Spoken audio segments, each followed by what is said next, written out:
Hey, welcome to Trail Trials, the video review section of iRunFar.com. My name is Travis Liles, and in this video we're going to take a look at the Saucony Peregrine 11. Let's kick off by talking about the specs here. Saucony Peregrine in a men's size 9 comes in at just at 10 ounces, 10.0. We have a 4mm drop from heel to toe, 27 at the heel, 23 at the toe. Pretty luggy, moderately cushioned, good upper. This is just like a trail shoe, like classic trail shoe. Let's talk about it. Well, let's start at the outsole here. And as you can see from this view down, pretty substantial lugs. They're not overly crazy lugs like a football cleat or something, but they are angled, very toothy, and quite a few of them. This shoe really excels on soft ground. It excels on wet, mud, places where you need grip. This does well. This is a Power Track is the name of the rubber compound here. And I think in general, really good middle tackiness, middle longevity type of rubber compound here. Some older versions of the Peregrine, I felt like the lugs were maybe built too much for longevity, which meant they were slicker and harder types of rubber. This is a little bit softer rubber, and you'll see I can kind of move these around. That does really nice across a lot of different surfaces without being overly aggressive, while still being aggressive enough to tackle a lot of soft stuff. From a lug standpoint, you can see lots and lots of lugs on here, very kind of cleat design, though again, medium-ish profile on that cleat. Forward-facing lugs, rear-facing lugs, full rubber outsole so that there's not any openings where you're going to be getting stuff poked into it and foam is going to come off, something you see in the industry quite a bit now, with the exception of these holes here.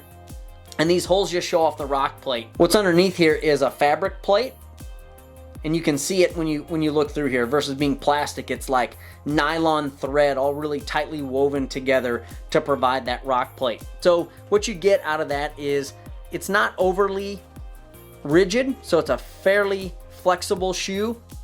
It's not as flexible as the 9, which you could actually fold in half, but it does have a rock plate, it does have protection, and I think even the ruggedest of terrain, this is a shoe that you can count on that's not going to overly fatigue your foot, but it's also not a tank-like shoe, so it's not going to provide total protection, but definitely a good amount of protection. The other thing I'll highlight here that's interesting are these little holes or these little round circles all over the shoe. These were introduced in the Mad River TR, which is another trail shoe from Saucony. These are for putting screws in your shoes in the wintertime. So sheet metal screws, this gives you a guide for where to push those into. I think just an interesting little touch for giving you a shoe that really works in a lot of different conditions, and even in ones that it doesn't, it's giving you a template of how to use those on slick conditions. Moving over to the midsole here, we have probably a little bit more of a traditional foam midsole. This is Saucony's Power Track midsole, and Power Track's been around for a handful of years, so it's not some new-fangled nitrogen gas injected type of midsole. It is very much a traditional type of foam, but it's been around for a little bit. It's got nice spring, it's got good durability, it lasts a while, again, provides some protection, doesn't feel too spongy. Definitely a mid kind of cushion foam here, not too soft, not too hard. And it is a single density foam all the way around the shoe. This is a neutral shoe, and again, with about a 4mm drop.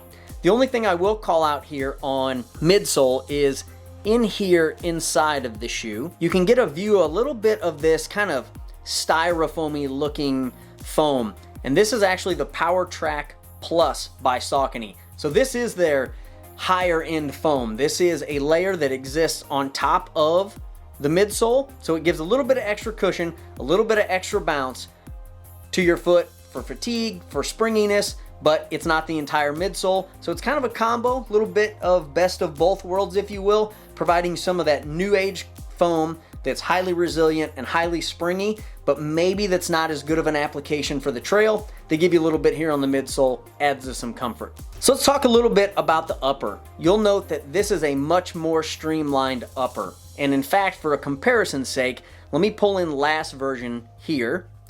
And you can see lots of overlays, big rubbery stuff here, all along the midsole, lots of overlays, lots of stuff going on this upper in the Saucony Peregrine 10. Fast forward to the 11, and you'll see a much more simplified upper. So Yes, there's still some plastic overlays. In fact, the heel is fairly similar. But if you start working your way up into really about mid-heel all the way up to the toe, there's a much more streamlined look. It is a booty type of construction. This is a mesh that is just all the way across the shoe, but overall a much more simplified upper, which I think adds to breathability. It adds to less complexity. It adds to less rigid upper that I felt like in that past shoe almost felt a little stiff when I would wear it because there was just so much overlay. You get a little more loose feeling, but still locked in. And in fact, if you kind of look in this section right here, you can see a little bit of a strapping going on here, and that strap is connecting these eyelets in the middle part of the shoe with the midsole, and you're going to have that on both sides of the shoe, kind of right here around the logo, and that's going to provide that wrap, and that anchors right into these mid eyelets here. So a really good fit for an upper. I think the difference is maybe from a classic Peregrine, it's a little more approachable, a little less athletic. The old Peregrines were much more, I think, narrow. This gives you a little more room to breathe in your foot and a little more breathing also, just because it's a more airy upper. From a toe box standpoint, I touch on this just a little bit, but there is some overlays here. It's not an overly hard toe box, but it's some of that laminated material that wraps around the toe. Of course, the outsole brings up here, gives you some good sturdiness at the front to keep you from kicking some things. In the back, from a heel cup standpoint, it's fairly soft up top all the way until we hit about this line here where you can almost see the plastic on the outside of the shoe, and that's actually going to be your cutoff line for where the heel cup starts. So it does have a molded heel cup in the back, so it doesn't fold down totally. It's not super flexible, but flexible up top for where your Achilles is at. Gives you some padding and some cushioning. And then if we transition just a little bit more to the inside, you can see a bit of that booty that's going to happen effectively here from about 2 eyelets from the top, and it's going to go down most of the way inside the shoe. It's going to give you some protection and seamless fit around these midsole straps while providing a little bit of dust and dirt and debris from being able to just fall directly into the shoe. It's not fully gusseted, so it's not like a full booty type of feel, but for the most part, it keeps all the threads from being on you. It keeps a little more smooth fit inside of the shoe. In closing, I think one of the things that separates this is what I said in the intro. This is a classic definition to me of a trail shoe. It does a lot of things just right without any extra fluff. And I think in today's industry, that's a fairly interesting take. There's no carbon plate in here. It's not maximum cushion. It's not meant for downhill running. It doesn't have hyper aggressive specific lugs. It doesn't have a rocker. It's just a trail shoe. And I think that's like fairly refreshing and a piece of the market that's not being really concentrated on much right now.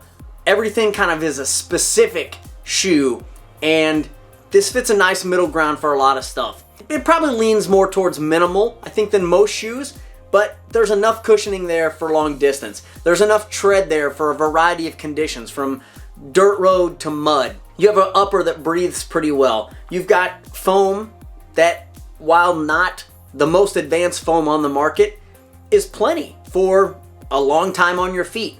There's protection with the rock plate.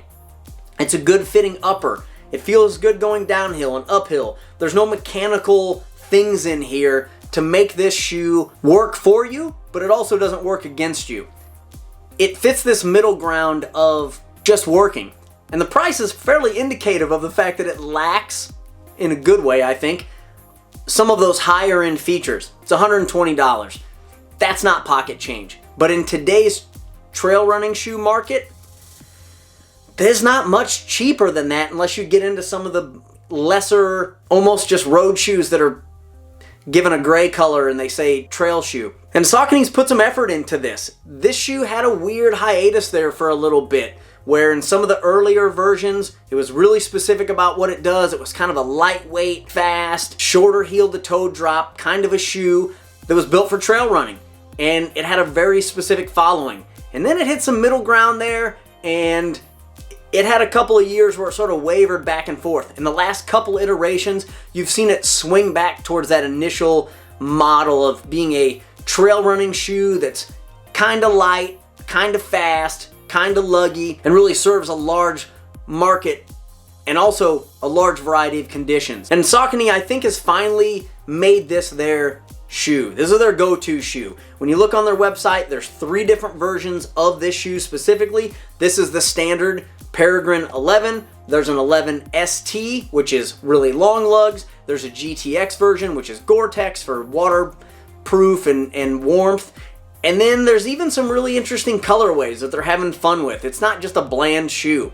So whether that's this 90s look, there's a shoe that looks very much like an old school track flat, all the way to some collaborations that they're having with other companies.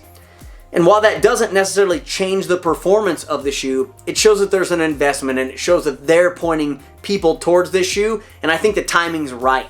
The market is, I think, ripe for just a trail shoe, a shoe that can really do a lot for you, that can really cover a lot of distance, cover a lot of ground, is modern in its heel to toe drop, is modern in some of the foam that it uses, but it's not so modern that it's $200. It's not so modern that it's for only a specific type of running. Really excellent middle ground. So, questions, comments, feedback on the Peregrine, versions that you love that have disappeared, leave those below.